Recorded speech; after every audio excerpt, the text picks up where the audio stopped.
Greetings, guys. Welcome back to my channel. My name is Monad, and this is my channel, Evolve with Monad. For those of you that are new here, I am a professional intuitive empath, and today I want to talk to you about really connecting with your heart. I've been consuming some fantastic content from a woman, I believe her name is Melanie Hamlet. She's a writer, comedian, a thinker, and a feminist, to be sure. And she talks about all things regarding taking your power back.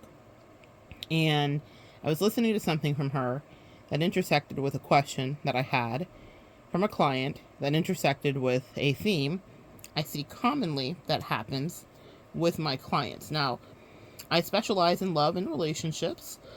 And so I'm helping us form bonds with ourselves.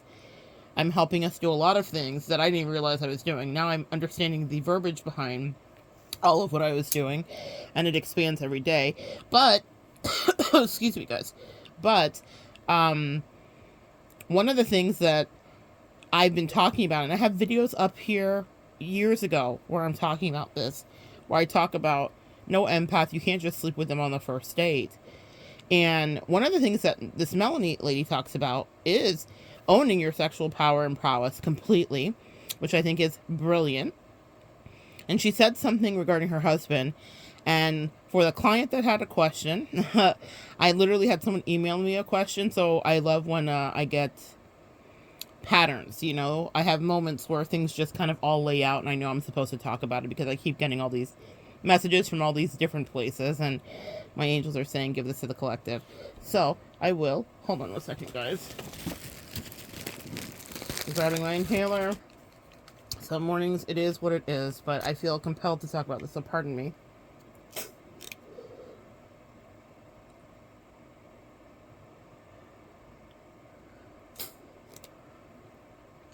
Okay. Should sound better in a minute. I don't want to weasel my way through this, but I felt like I needed to talk about this. Okay. So, one of the themes, so the theme here is why empaths should wait, and also why we should own our sexual power. One of the things that I really relate to with this content creator is the fact that you make your own rules. She has a million videos, so go check them out. She's written for every single big magazine, Cosmopolitan, on down, you name it. So she's a legit creator, writer, author, and comedian, and an outdoor specialist as well. So she's just a fascinating human. In any case, those are my favorite kinds. But when I noticed that my angels were aligning some messages from what I was absorbing from her, as well as what my clients were asking, as well as what I noticed as a pattern with my clients. So we're going to talk about that, baby. Going to talk about you and he or she. We're going to talk about all the good things and the bad things that may be. Let's talk about sex. I know. You know what, y'all? You know, so I don't even monetize my videos anymore. There'll come a time when that happens again, but I'm supposed to get these messages out, and until I get the directive for otherwise, this is what this will be about. And what I mean by that specifically is this: I get to talk about this without YouTube kind of stepping in their way that they can. So, anyway, let me see if I can follow God's plan today.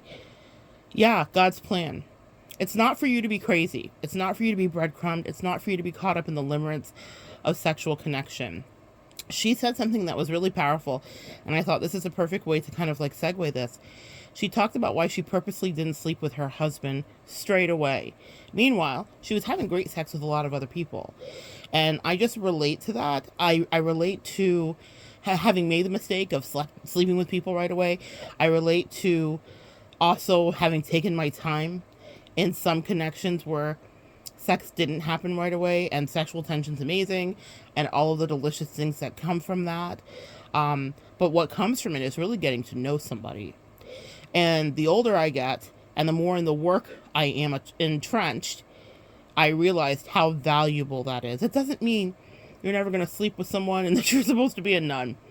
In fact, what she did, she said she was getting a lot of beautiful sex from a lot of people because she was dating actively, whatever. And she was like, I actually like this guy. I think this guy and I could go the distance. I think this guy could potentially have my heart.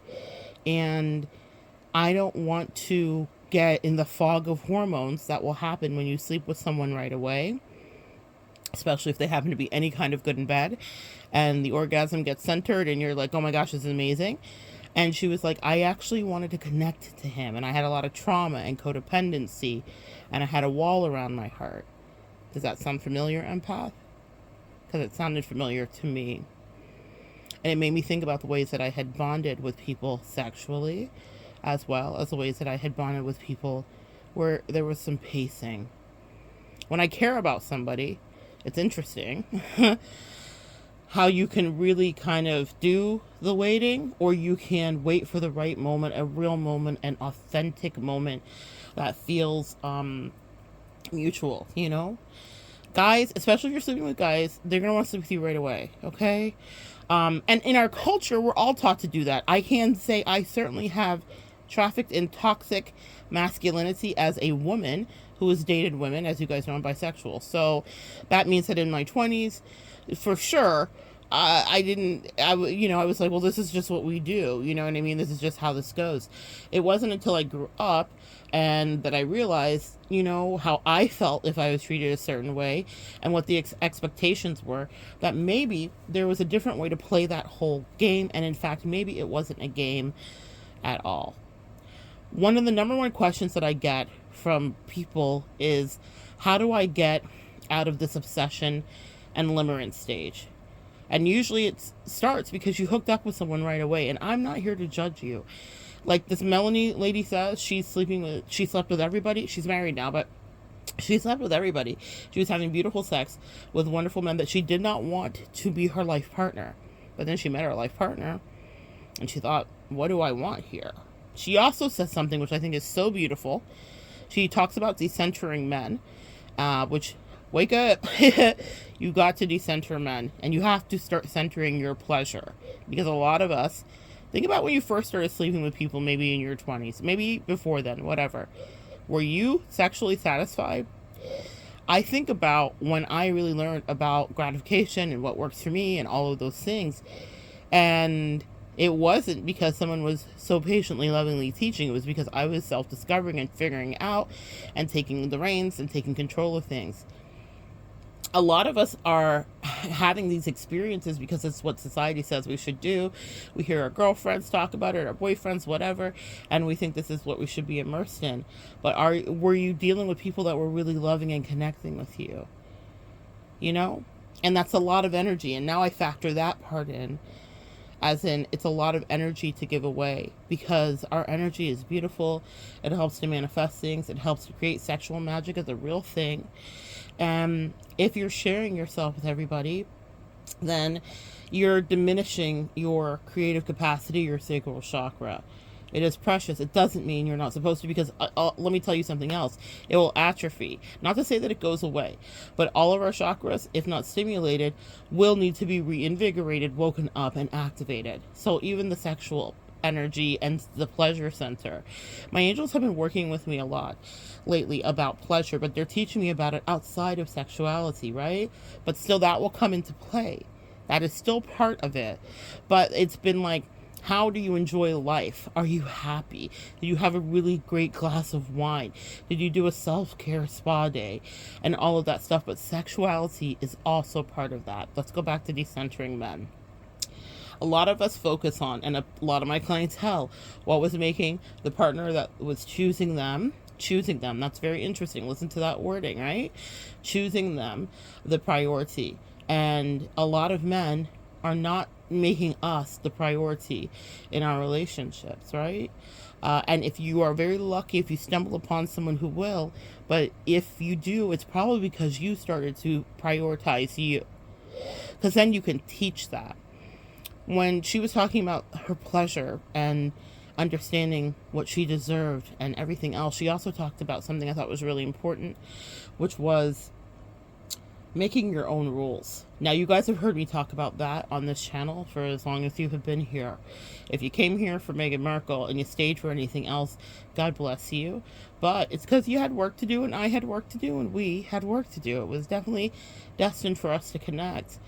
But the thing that I thought was really interesting about that is she is a heterosexual woman. And she said, through her observation of her LGBTQIA friends in the community that had beautiful partnerships, she said, I modeled my current marriage and her only marriage off of these principles of making your own rules.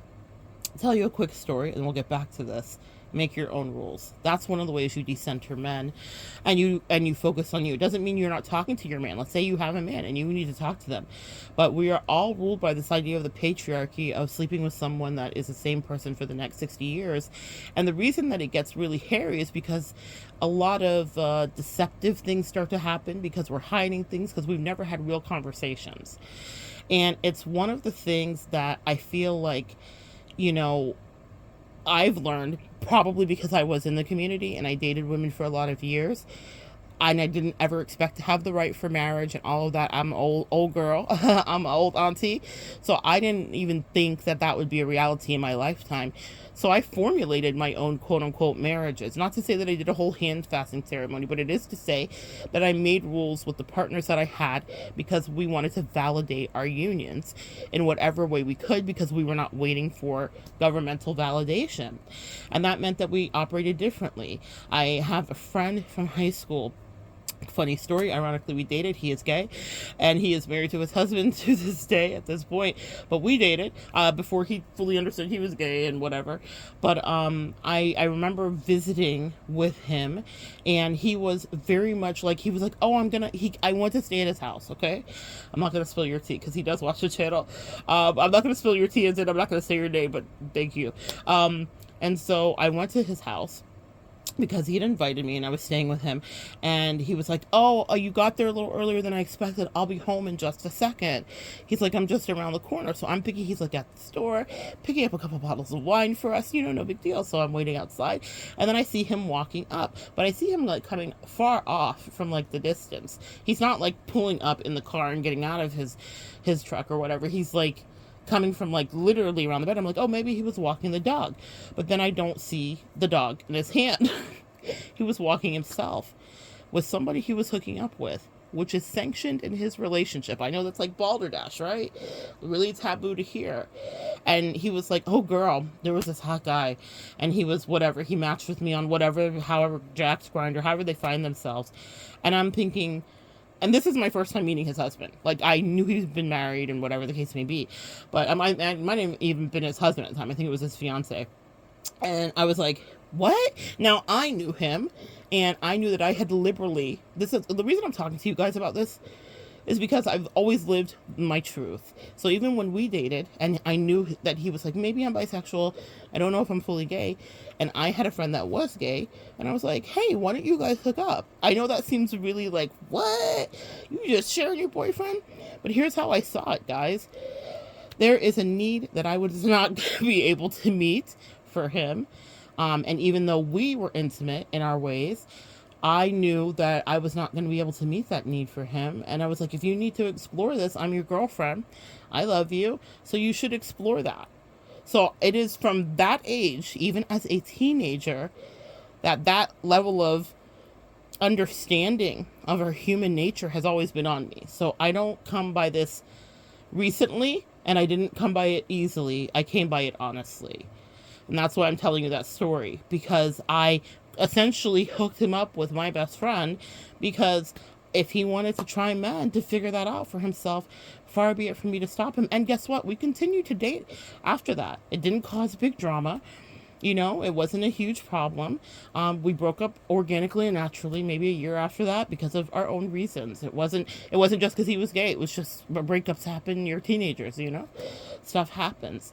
So, and we stayed incredible friends throughout the years. Hence, all these years later, I could be visiting his house. Now he says to me, oh my gosh, the guy was so hot. Da, da, da, da. Yeah, just hooking up with him. Anyway, let's get inside. His husband I almost said his name. His husband's making dinner for us because I had arrived.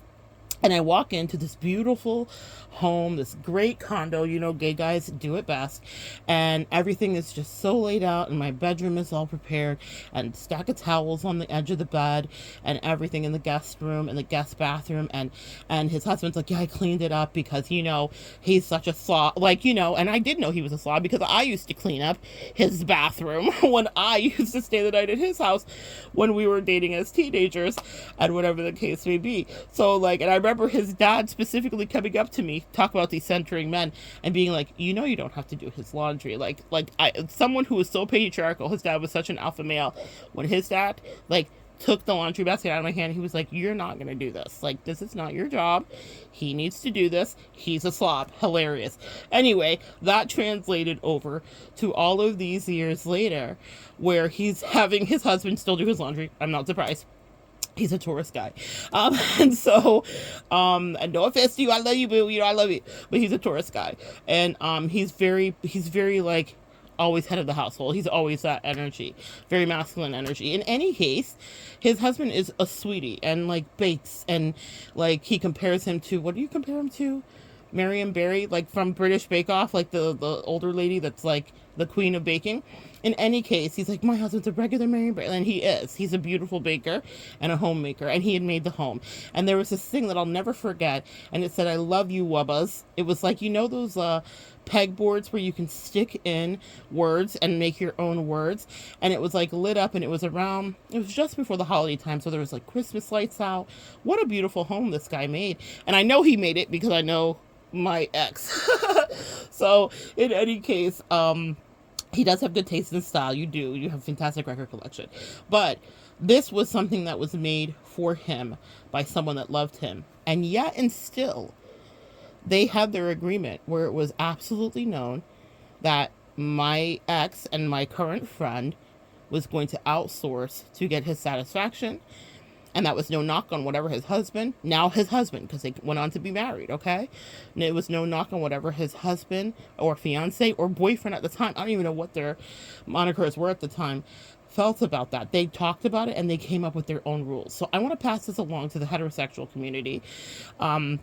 So that you can understand that you can make your own rules. You know, I get a lot of questions and a lot of emails because you guys hear me talk very freely about my own situation, about what I do, about how I connect, how I outsource, the fact that I have a husband, he knows I'm bisexual, all of the rest of that. And that has been very taboo because we are in a very puritanical, patriarchal-led society. But I've always had my own rules because I came into this from the position of being bisexual, and from that story I just told you, where even though it wasn't about me, I was like, hey, well, if this is something you need to explore and I can facilitate the liaison, then I'd be happy to do that, actually. And I waited outside, not the bedroom door, but like down in my bestie's car when they had their little moment of exploration. You know, and this is something I asked him if we could talk about because he does listen. So, and the thing about that is because I wanted to share with him, I was like, can I teach from some of our examples about how you can make your own rules and still have a happy relationship and a happy marriage? Well, that is the truth. So into my relationship with my very heterosexual husband, one of the things he asked me, knowing I was bisexual, when we started to get serious, he said to me, can you be monogamous with me? Or he didn't ask me that. He said, well, you're bisexual. What does that mean? Because he was like, I'd like to be more serious with you. And I was like, I'm really proud you even asked that, because one of the things that is really hard for us to do is have those very basic conversations with people. And I was proud of him because he is very alpha and he is very not a chatty person. So I was like, well, this is nothing but the angel. So I'm going to take this and run with it. So that way we can have fun with it, or we can be done with it. I needed him to understand who I was, who I wasn't, where I wasn't going to budge. And I asked him how he felt about, I was like, well, I like both. So how do you feel about me sleeping in, we're not married. This is just us dating. How do you feel about me sleeping with a man? He was like, I right now, while we're dating, obviously you can date whoever you want to, but if we got more serious, I prefer you not to. I said, how do you feel about women? He was like, I don't mind that. I said, you do understand, because I had already begun to center my pleasure and decenter him as a factor to the pleasure. That doesn't mean that he's not my partner and my lover and my friend. At times he has all of those things. But I knew that that was a separate thing for me. Does that make sense, guys?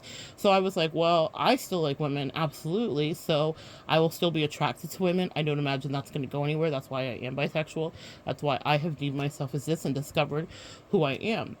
And I said, how do you feel about women? He's like, I don't mind that. And I said, but do understand that it's not going to be some like teenage, or I shouldn't say teenage, but it's not going to be some like frat boy fantasy. If I like women, that's what I like. And that's not something that's going to include you. That was a real conversation I had with my husband before he was my husband.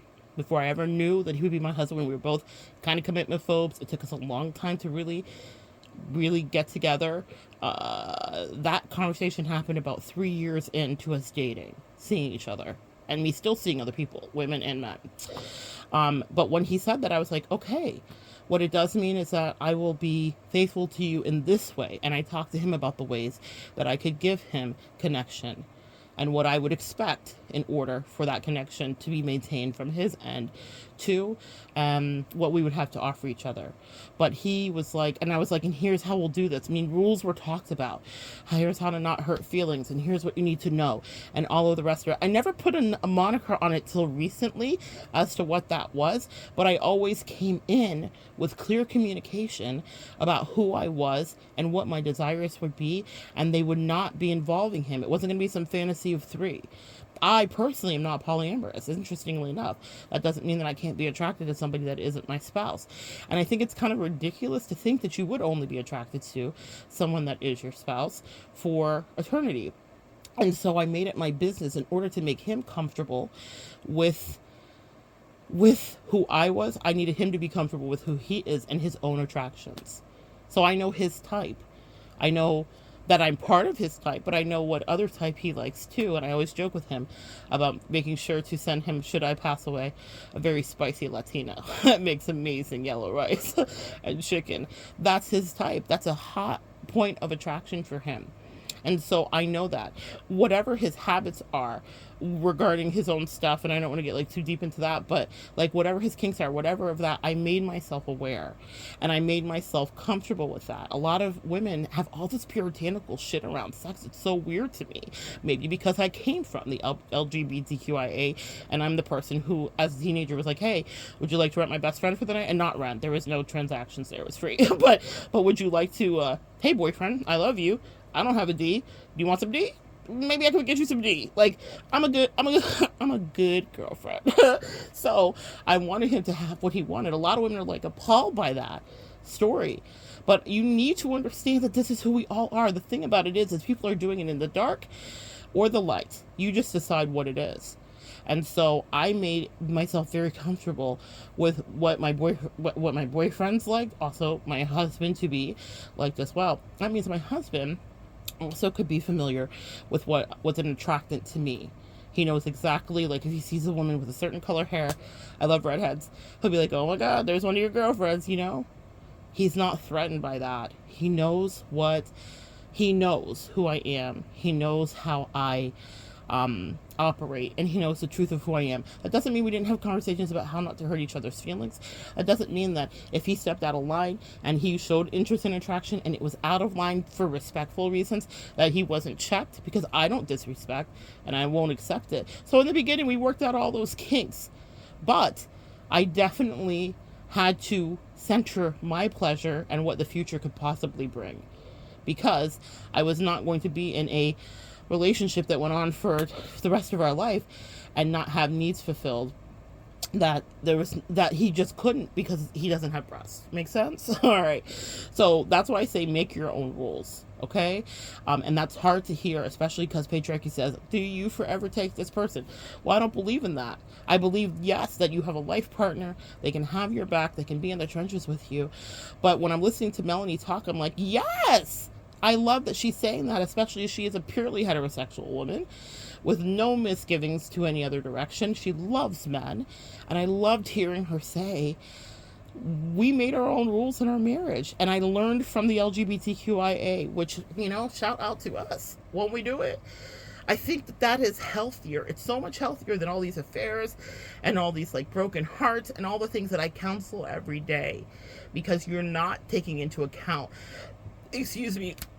that you need to have tough conversations at the beginning with someone with whom you think you're going to spend your life with. Recently, there's a Soft White Underbelly. If you guys watch that, it's like one of my favorite channels because I love the psychology of us human beings. And he has had a lawyer on. You'll see it. It's right at the top. It's like one of the last few episodes. It's probably at like 1.7 million views at this point. It's a divorce lawyer that's on from New York. The guy is fascinating. He's articulate, he's quick, he's funny, but he just breaks down the marriage thing. I watched this a few weeks ago when it came out, and I was just captivated. And I remember sharing it with a friend and being like, listen, you need to see this. A friend that was like going through a divorce, and I was like, listen, this is what you need to know. And I thought, God, before anybody gets married, they need to watch this guy, because if you cannot, he talks about how people won't have prenuptial agreements and all the rest of the stuff, and they won't talk about it because they're like, it's too hard, we're in love. And he's like, listen, marriage as this institution is not something that functions. But he actually predicted that we're going to go like into super tradition and purity because we've swung the other way with our hookup culture. And it was just really interesting. Anyway, go listen to that. Soft White Underbelly. It's like divorce lawyer. I don't know what it's titled. Soft White Underbelly. I think the guy that runs the channel's name is Mark. He is genius. Anyway, he interviews all of the various facets of society, and this guy captivated me because so many of the things that he said in that made so much sense to me about marriage and our delusions and misgivings and the way that we'll like villainize a partner for not being a good parent because they weren't a good spouse. Brilliant stuff, guys. Go check it out. But what so many things he says stand true to things that I've always felt. And I was like, God, it's so nice to be validated and to hear that. You know, he talks about marriage being a lottery, and that's why you can't not have your needs met in it, because is it going to last forever? I mean, we all hope. He said out of all the people that he knows and of all the marriages that he's helped counsel, there is one couple in his whole life that he sees that actually really love each other. He's like, there's one out of everybody that he's encountered, thousands of people that he's litigated for. It's a personal friend group of his, but there's one couple where they really love each other. And he talks about it so poignantly. He says, my wife and I were at Disney, his ex-wife now, we're at Disney with the kids and their family. So like he's with this other couple and their family. They took the kids, and something about going on a ride, and then the guy was like, oh, you go ahead, sweetie, I'll just stand here and wait for you. And when he walked away, the guy turns to the divorce lawyer that's on this interview and he says, I just love her. She just is, I like her. She just makes every day better. And I just was like, wow. He says, I remember that moment. And that was the moment I knew that me and my wife weren't going to work out. And he said, I talked to my ex-wife years later. And I said, you know, let me tell you this. I guess he like tells her the moment. And she says, oh, I know exactly when that happened. I felt the exact same thing. They both looked at each other. Didn't say it for years because they stayed married for years and got divorced later. But they both felt, in seeing the beautiful radiant light coming from that couple that's been together for 25, 30 years, that they were not that they did not feel that way about each other still, and that they were inevitably drifting apart, going their separate ways, which they inevitably did. It's so interesting how they both experienced the same moment the same way. We know what real love looks like, and we know what it is when we want to go or when we want to stay. But while you're in it, don't decenter your pleasure in any kind of way. The color orange associated with the sacral chakra has been literally haunting me. I can't even tell you guys. You guys don't get to see all the things I see. I'm obviously not talking to you all the time. When I tell you that I cannot go anywhere, drive anywhere, or do anything without seeing an orange vehicle or an orange scarf or an orange thing, my angels are like, you will have pleasure. It's so funny to me. Because for the last 2 years, I have been in pain, actually. So pleasure has been the last thing. And I'm talking about in all forms. It's been the last thing on my mind. But pleasure is something that you have to center and find for yourself. Okay? And if you're in your relationships, you deserve to connect with somebody that is worth your time. Now, Melanie has an interesting perspective on it. Sleep with as many people as you want. It clears the fog in your head so that the person that you like, you're not like getting into the limerence codependency with. Maybe everybody operates differently. Hormones are a hell of a thing. And if you do like someone and you sleep with them, you are apt to grow a bonded connection that will be impenetrable. And she says something towards the end of one of the videos where she's talking about this that I thought was brilliant. She was like, and when you sleep with someone immediately, you don't realize that they're a loser, or that they're a narcissist, or that they're a jerk, or that they're mean to their mom, whatever. whatever the thing is, right? Because her perspective is guys. And I thought, that's so true. It goes for guys and girls. Since I've had both, I will tell you, immediate sex makes you overlook a lot of stuff. And you're like, oh my goodness, this is so delicious. They're so magical. And then you start like excusing it. Then you find yourself like in this like weird trench. And then you're like being breadcrumbed and everything. And she started the video talking about like being obsessed with this guy who was breadcrumbing her, didn't care about her at all, didn't center her. And he was a loser, you know? And she was like, he slept in a twin bed. He had a Pokemon pillow. It was just a funny story. And she was like, but I was obsessed with him because he would like treat me well, like take me out for dinner like once, and I'd focus on the kiss on the stairs, but then I would forget about the 50 times I look at my phone during the week where he'd just drop off mid-conversation. He wouldn't answer me. He wouldn't have me meet his friends. He met all of my friends. He's just weird. Like, he let her come to his house one time, and she felt like that was some kind of privilege. That's what happens when you start sleeping with somebody right away, is all of that stuff that you would never tolerate, you overlook, and you're like, this is fine. I love it. My man. Thank you to my man. I don't know if you guys have heard that meme. It's hilarious on TikTok. But yeah, you get like really man focused. And then you're not you focused. So as empaths, let's bring it to this part. Should you make your own rules? Yes. Is there a bit of feminism here? Absolutely. You should make your own rules. Because you're not guaranteed that you're going to love the person or be sexually attracted to the person for the rest of your life. And whatever needs aren't getting met, you need to make sure that you get those met, for sure. But the thing that I will tell you too is when you do find someone that you want to connect with emotionally, because we heal inside of relationships. A lot of us know the getting out of relationships and I hate this person and now I'm a hermit and all people are bad. A lot of us have been on that end of the spectrum. But on the other side of that, believe it or not, even if you haven't arrived there, is healing inside of a relationship. Some brilliant work that she also talks about. And I thought, no coincidence that we've met Sweet Melanie, whoever this beautiful creator is, because she also talks about healing and having triggered flashbacks inside of her connections with people that were sent there to heal her. And I will tell you, I've had the same. Inside of relationships where people were sent in to heal me after a lot of abuse, breadcrumbing, toxic, silent treatments, and bad behavior. Someone could just be acting out of their own nature for their own reasons with their own triggers.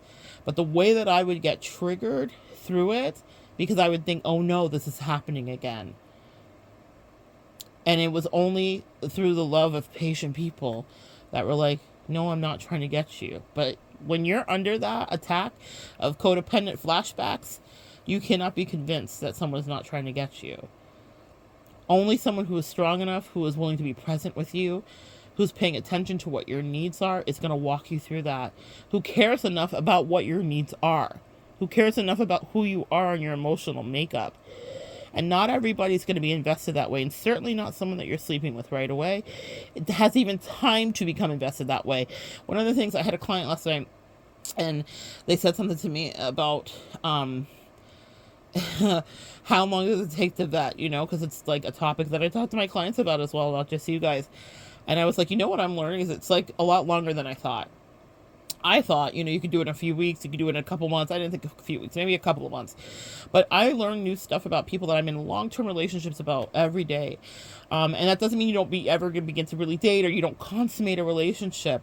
But it means that maybe the rapid pace that we get into it isn't healthy for me as an empath and for you as an empath. Now, I don't know if Melanie would coin herself an empath. She does say she has ADHD, very different things. So that's the only thing I know about her mental diagnosis or her emotional diagnosis. I know that she suffers with codependency and various things, and I know that these can be empathetic, you know, these can be empathetic offshoots of our own issues as we're healing. But I love the way that she speaks. I love that she has a really good, healthy grasp on all of this. But what I'm going to tell you for empaths specifically, if you do coin yourself that, immediate and cautious intimacy is deadly and dangerous, because it will have you emotionally pair bond with somebody that may not even know what your last name is or care. And our hookup culture dictates that that's where we should take it. And Melanie is giving advice, so you do with it what you will, where she's like, sleep with everybody. She says, fork everybody. And then, you know, like, reserve your emotions for that person. Do it a little, she said, I chose to do it a little differently. She's not just advising it. She says she specifically was like, I like this guy. Maybe I should wait a minute. Maybe I shouldn't jump right into bed with this person. person. And it worked out for her. And I know that, and I've had a few really interesting experiments where it's also worked out for me. But I will tell you that the immediate and cautious intimacy is dangerous for us guys, because we get addicted, we get hooked. All of us do. That is a biological imperative that we start to bond through orgasm and through connection, providing that he is, if it's a he's providing an orgasm for you and helping you to get there. If not, she has a great video about taking your toys with you on your dates. Because American guys just, she's married to a French guy, but she talks about like French guys actually care more, and they try more. And one guy was like, hey, relax, can you let me even, like, you're not even letting me try. And she was so used to American guys, she's like, oh, I didn't even think you were gonna try. Sorry, I was being a little bossy. Anyway, it was funny. I was like, that's so true. As American women, we were just like, fuck, get out of the way, move, I'll do it, because I'll get me to do it. Anyway, figure out what works for you. This is all just a bunch of spaghetti on the wall. See what sticks for you. Maybe you're hearing this and you're like, oh my God, Mona, I could never have offered up my boyfriend to my best friend. I would have been jealous or insecure, or I would have just been grossed out, whatever, I don't know. But that was what I did. I was called to do that. My compassion of loving somebody said, I want you to be pleasured in exactly the way that's going to stimulate and feel right for you. Because he brought me pleasure. I was happy with our sexual connection, but I wanted him to feel freely to express it, and it worked out absolutely as it should. Maybe you're going to be like, Monette, what do you mean make your own rules? That seems too willy-nilly and things can go left and right. You heard me say I'm not polyamorous, right? You heard me say I specifically was like, husband, before he was husband, let me tell you something. There will be no romps and threesomes. I remember he met an ex-girlfriend of mine, and she was attractive, and he was attracted to her. And she got really sunburned after we had went on a cruise, and she and I went on a cruise by ourselves. She came to our house. She met my husband. He knew she was my ex-girlfriend because I don't do all those lying, all that lying and shit. He knew exactly who she was. He also knew she was my friend. Be honest with your spouses, guys. Like, whatever partnership you have, just be honest. It works out so much better. So much better. It's so much less stressful. That ex, ironically, specifically, would lie to everybody about our nature of our relationship, even though she was gay and had girlfriends. But she never wanted, like, she would date, like, alpha men, so they were kind of toxic masculine women, if that makes sense. So it was like, hide this from the husband, quote unquote, if I'm trying to just make it an easier thing for you to, like, understand and ingest. So she would be like, oh, if they know you're my ex-girlfriend. It wasn't that she was embarrassing me. She was worried about patriarchy, really. Like, they might not let us, like, go on trips and stuff if they know, and I still want to see you. So she would lie, and I was like, you just tell people that we used to fight. Like, it's simple. This is so simple to me, but to my actual man, immersed in the patriarchy himself, I was like, this is my ex. That part, it was no, and I'm gonna be around her, and I'm gonna go on vacations with her. So I hope you understand that. Now, again, guys, I know that my situation's a little unconventional, and I led from the beginning with my truth. No hiding, no lying. He didn't have to discover it. He didn't have to be hurt or betrayed. There were real words that were said. Does that make sense? But anyway, she was here at the house, and she got really sunburned after the cruise. We both got, like, sun poisoning. Anyway, long story for another day. And I was putting this cooling gel, like, on her back. She had blistered. It was a hot, terrible mess. And he happened to just be, like, walking through the living room when that was happening. And I know my husband, and I saw the wheels turning in his head. I know what he likes. And I was like, like, I stopped him mid of it. I was like, get your life. Get your life. This is not, first of all, we're, like, rampant pain. We don't even want to breathe, let alone be touched. Second of all, absolutely not. Didn't I tell you it was absolutely not? There's not going to be three of us. That's what I'm saying, guys. You make your own rules. And we weren't having anything. And even though we went on the cruise, we didn't sleep together. Though that was an option that was there for me if it was something that I wanted to take. I did not want to take the option for whatever reason.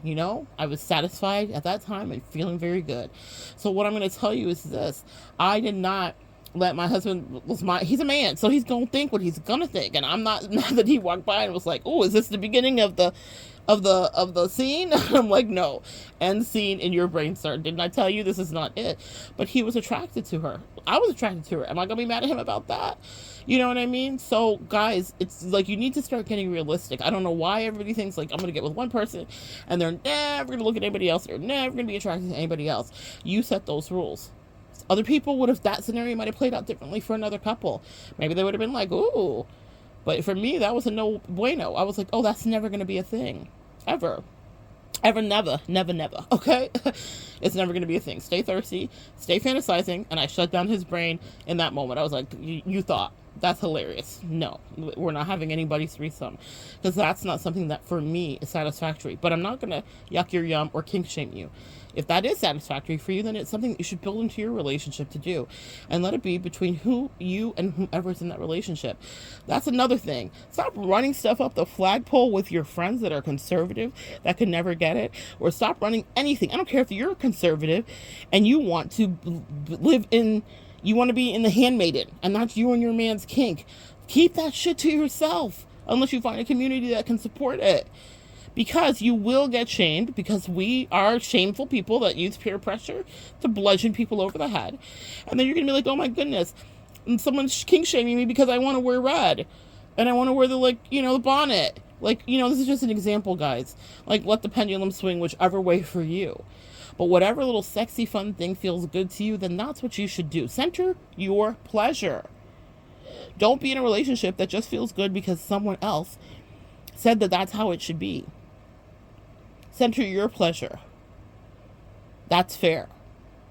And that is how you set yourself free. And then back to my original message. Slow down before intimacy. Get to know somebody. Really feel the pull. Let a first kiss happen organically. Get out of your head about the way that things should really be or happen or unfold. Because chances are, if it's someone that's supposed to go the distance with you, it'll be worth the wait. I know that sounds so puritanical for all the words I just said, but it's the truth. It'll be worth the wait. And you will be so grateful, because what you will get out of that is someone who you well vetted. Also, this goes the other way. Sometimes I have vetted people and been like, oh, we were never supposed to sleep together. And I'm so grateful. I've had a hot, searing, passionate, intimate attraction with somebody, immediately, and I was it was smoldering chemistry. Now, for us empaths, that also could be a heavy dose of love bombing, so that part, check that, right? So I could have been being love bombed too, and in that case, I definitely think I was. But there was some smoldering chemistry, I haven't experienced that in years, and I did not sleep with that person. Not even a kiss, not even a hug, not even a cuddle. Something in me just said, keep your distance from this one. And I was so grateful that I did, because what it provided for me was clarity. And within a few months, 2, maybe 3, 2 really, I was like, I gotta get out of here. I literally knew that the person was toxic. I understood. I was disgusted, and I was so grateful that not a picture had I sent, not a kiss had been exchanged, not a bodily fluid, nothing. Not even a handhold, not a cuddle, not a nothing. But from the beginning of that, you couldn't tell me that I was not about to have the best sex of my life. But I realized that I needed to figure out if this was a person I actually wanted in my life. Does that make sense, guys? And so I know it seemed weird, because the passion was there. It was there, and it was scintillating and all of the things. But I was like, there's going to be more trouble that this brings. That's why we're empaths. We have discernment. But here's what happens. Would I had slept with that person as soon as I felt the burning to do so, and as soon as they were telling me about their burning to do so, we would have been caught up in limerence, codependency, attachment. I would have been like, oh my God. And I would have been in a toxic situation. They were so completely toxic, and I just needed just a little bit of time to see that. And without the fog of sexual connection, I was able to be free from that. I was able to break up with somebody and be like, bah, and mean it, and never look back. Break up because we were seeing each other intensely, romantically. It was, and you're like, how could it be romantically? And there was not a kiss, a hug, or talking. My angels don't play about me. You know how they say God don't play about me? In the TikToks. My angels and God don't play about me. My ancestors don't play about me. So if I'm not supposed to physically connect with somebody, even down to a handhold, a cuddle, or a touch, they won't let it happen. The end. cock blocked or whatever blocked. Whatever body part is being blocked is getting blocked. So I want you to understand that if you are doing this work out here, and I'm not talking about you're a practitioner, I'm talking about you're an empath, then you have the same kind of protection for you. And maybe it's a little prayer that you should pray over yourself. God, protect me. Angels, protect me. Ancestors, protect me from really getting intimately connected, because I know how I get crazy. And it's not that you're a crazy person. We all get crazy, boo. Every single one of us, guys, girls, everybody does. Good sex makes us all nuts. And we lose perspective and clarity. If something's worth it, it's worth the wait. I never thought I would say something like that, considering that I'm the liberal girlfriend that's like, hey, have a quick date. I'll wait downstairs in the car. But that way that I look at it is gleaned from years of working with you guys and my own experiences and the ones that you've got. Even if you're not going to do it, that situation, y'all couldn't tell me I wasn't do it. The way that I was like, I'm diving in. She want to dive in. I was in for a penny, in for a pound. You couldn't tell me nothing. I didn't care. I was reckless. But I wasn't that reckless. Thank God for a little wisdom and age, yeah? Spared myself a lot of drama with that one. However, I was definitely attracted. You're allowed to feel all those feelings, but you need to figure out for you who's worth it. Spiritually, because when we connect with people sexually, we take on their karma, we take on their vibration, we take on their problems. We're there to help. That's what relationships do. You are there to heal in a relationship, and that will be something that is destined for you to do. For a lot of us, if you've been through the ringer and the hermit mode, then you'll be through the in love again too, with someone who will hold you when the triggers come and walk through you with it and talk to you and not use their tongue to injure you with cruel words and rebuke, but with edification and sweet honey and loving you. That has to happen. There is a balance. I know you may not want it and you don't want to hear it, but it's the truth. We heal. We do inside of relationships, especially empaths. And not in a codependent way. I'm very aware to my codependency. And that's how I know a lot of my healing has happened. It doesn't mean it can't be flipped and triggered. And that someone delicious couldn't make me flip and trigger it. But what it means is that I'm highly cognizant and I'm very responsible as much as I can be to say, is this going to be healthy for me? Is it going to be healthy for them?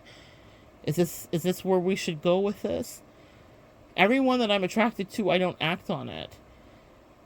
And everyone that you might be dating that is attracted to you doesn't mean that it should be acted upon. They're just little lessons there, guys. Not everyone's a soulmate. Not everyone's a twin flame. God, that word. Not everyone is supposed to do the long game with you. Not everyone's a life partner like my husband is to me. Not everyone's supposed to be that. Some people are just quick little lessons for you about some healing that may be left to do, or just a little view that you have healed. That one relationship that was so... Oh, excuse me, guys. That was so, like, titillating for me and smoldering. Reminded me of me in my 20s.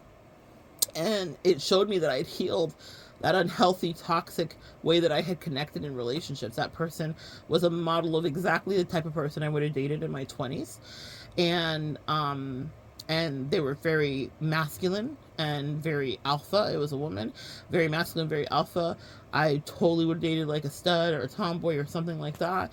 And that opportunity to have that non-connection taught me how much healing I had done, how much I had grown as a woman, how much I didn't want someone dictating something to me, taking away my autonomy and my freedom. I don't allow my husband to do that. Why would I let another girl, why would I let you do that? You know what I mean? So it was a really powerful moment for me to realize, like, oh my goodness, I grew up. So that's what I'm saying. Don't push away everybody that's around you. They're there for reasons. Like, yeah, I pushed her away and I ended the connection, but I understood that there was something that I needed to learn about myself in that. And one of those things was, don't sleep with someone. Don't be on your back immediately, or on your front, or on your side, or cowgirl style, whatever you do. I'm not judging you. Don't be on your whatever for somebody immediately, because you will lose clarity. And a narcissist and a toxic person definitely wants to nail you down to the bed immediately, because then they can be in your head. Because that's the fastest way for us. Little past message that I have here, just in case you guys want to go back and watch it. But I talk about how your heart chakra is connected to your cervix. So when someone is stroking you down lovely, ladies and gentlemen, and you are being brought to actual orgasm, internal or otherwise, they are literally like opening your heart chakra, and that's how come you will fall in love with the F-boy. The more orgasms and great sex you have immediately with somebody, your soul, I don't know why we're built this way, says, open sesame, I love you, you love me, my man, thank you to my man.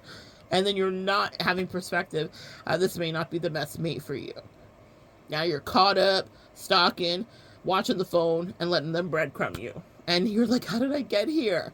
It's because you let someone massage your heart chakra via your cervix, that part. Anyway, we're filled with lovely tidbits of information today.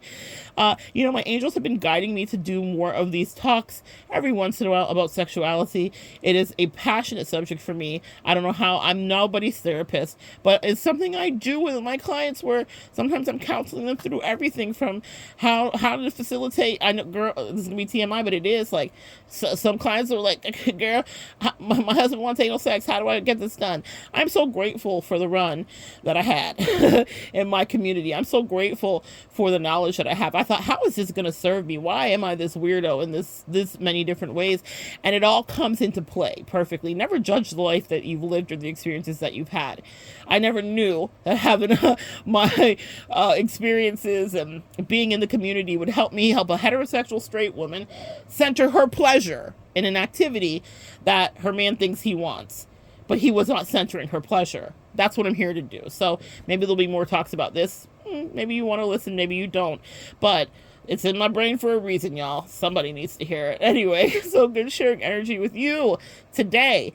Center your pleasure, not your man's, not your woman's, not your partner's. I don't care what binary gender orientation they are. Are you feeling good?